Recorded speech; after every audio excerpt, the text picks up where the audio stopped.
Igikorwa cyo gutanga ingurube zo korora ku benegihugu bo ku mutumba Nyabigina muri komine Nyanzarake y'intara ya Makamba bazihawe na Samuel Ndayiragije asanzwe arongoye ishirahamwe Samuel's Hope, akaba ari n'abarongoye abarundi baba mu mahanga diaspora ndundi, cabereye ahasanzwe yororeye izo ngurube. Akaba rero yatanze ingurube 174 ku miryango 150 yo kuri uwo mutumba asanzwe avukako. Samuel Ndayiragije akavuga ko yifuza guterera mu iterambere ry'igihugu ahereye mu kibano, agasaba baronse izo ngurube kugira umwete ngo zigwire, nkuko nawe yari yatanguriye ku ngurube 200 ariko ubu akaba ageze ku ngurube muzishika 500. Kini gikorwa gisaba ubwa mbere ko umuntu abakunda igitungwa c'ingurube. Udakunda igitungwa c'ingurube ntushobora kucorora kuko kiragoye. Mugabo ugikunda biroroshe cyane ko ucorora mu mwanya muto kikagushikana ahantu wifuza gushika. None rero no mugambi twatanguje twifuza yuko mu mwaka umwe gusa mutumba wa Nyabigina azoba ari umutumba ubwa mbere utunze ingurube nyinshi mu ntara ya Makamba. Hanyuma tumaze kubona ku mutumba wa Nyabigina ukwiwe, tuzoca tuja kwindi mitumba igize ino komine ya Nyanzarake. Nitwaheza muri no komine tuzoca tuja mu yandi makomine agize intara.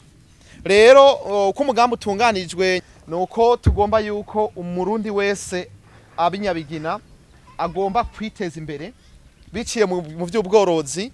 Tumufasha kumufasha nako nuko ingurube tworora uko ziba nyinshi nuko tuziha bene gihugu kugira ngo badufashe korora ico gitungwa c'ingurube. Uno mugambi rero umugambi wo korora ingurube tukazishira mu bene gihugu kugira ngo nabo babeho. No kuvuga n'umutahi tubaha ku buntu. Tuguhaye ikibuguru c'ingurube murumva yuko kiba kiri hagati y'ibihumbi 80 canke 100 canke 150 canke 200 bivana n'ingene kiba kingana. None rero tuguhaye iyo ngurube urayorora ibi wawe kuva tukiguhaye, ariko sigwaye gusa tuba tuyisangiye. No kuvuga nimba yari yiciye ibihumbi 105, urumva yuko tuguhaye ibihumbi 75 ku buntu kugira ngo worore rero. Ariko rero iyo ngurube ibi wawe ikongera ikabi yacu, no kuvuga ni ingurube musangiye n'ikigo Samuel's Hope. Mwico gihe rero ingurube tugiye kubaha muyitunze neza ikavyara ivyaye ubwana 15 ubwizovyara bwose tuzoba tubusangiye. No kuvuga ivyaye 10 5 ni gwawe ubundi 5 ni gwaje. Kubera iki none tubigira uko? Ni kugira ngo wewe ucubandanye utera imbere, natwe ubwo bundi 5 tubuha abandi. Turafise abandi benshi tugomba gufasha. Ariko ikindi gihambaye inyuma yaho niyo ngurube yavyaye gumari gwawe. Nubwo wocu uvuga uti jewe ndarushe byo korora, ndabasabe yangiri dusangiye mu yitware, tuzora bagacira ifise. Hanyuma muzoze muri itaba inyigisho zizoza zirabera ngaha buri ndwi cyangwa buri kwezi tuganira ingene twokorora neza ico gitungwa. Samuel Ndayiragije agategekanya kandi kuzana ihinguriro ry'inyama z'ingurube kugira ngo abanyamakamba ndetse nabo mu karere hamwe no mu bihugu bibanyi bashobore kuzofungura inyama z'ingurube z'akanovera. Abaronkejwe izo ngurube nabo bagakenguruka. Nanje ndashimye cyane, ndakengurutse kuba umuvukanyi wacu Samuel Hope yiyumviye kututeza imbere kuri igitungwa c'ingurube. Natwe tugiye kucitaho kurusha kugira ngo natwe turabe ko twotera imbere. Murakoze. Nukuri biratunezeye neza cyane, babivuze yuko nabandi bazoshikirwa umutima arahohorana uku. Ikindi naco inyigisho bazoduha turogerageza kuza turakurikiza nkuko bazoba bitubwiye. Nivyo murakoze. Ndashimye cyane umuvukanyi wacu Samuel Hope kuntu yatwemviye ko neza kaduha igitungo.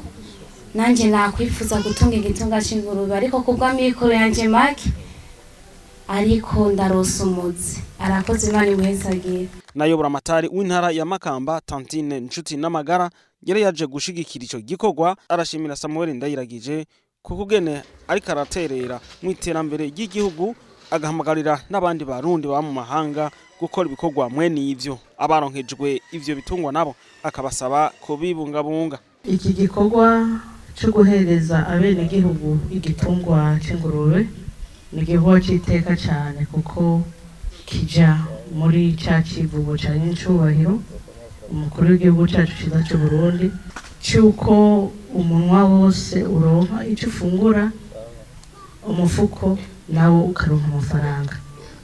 Eka mbere iki gikorwa kiza gushigikira yamona kazoza y'igihugu aho Uburundi buzoba bwifashe 2040 bukaba buteye imbere 2060.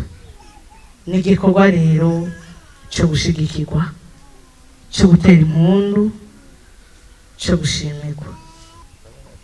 Rero iyo tubonye abavuka komine, abavuka ntara baje gukora bino bikorwa nk'ibi turahimbagwa cyane, tugaca rero tubonerwaho n'akaryo ko gutera kamo abandi bavuka ntara kugira ngo baze barakora bino bikorwa by'iterambere ku mitumba aho bavuka, bateza imbere bene wabo, bateza imbere abavyeyi, bateza imbere ababanyi. Eka mbere n'abanyamakamba bari hanze y'igihugu nabo baze baraza kugira ngo bashishikare guteza imbere igihugu cabo cabibarutse. Buramatari w'intara ya Makamba akaba yasozereye asaba abenegihugu muri rusangi kwishura neza ibibazo babazwa muri iki gihe abarundi bari muri rusasuma, akanabasaba kandi kwikingira shakiza cibihere by'inkende mu gukurikiza amabwirizwa bahabwa n'ubushikiranganje bujejwe amagara y'abantu.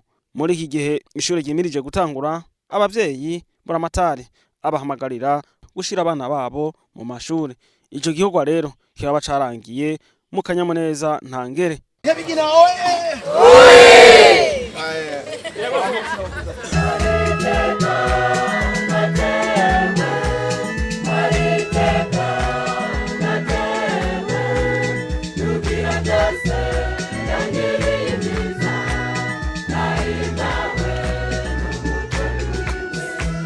Amashi menshi ku Mana yacu.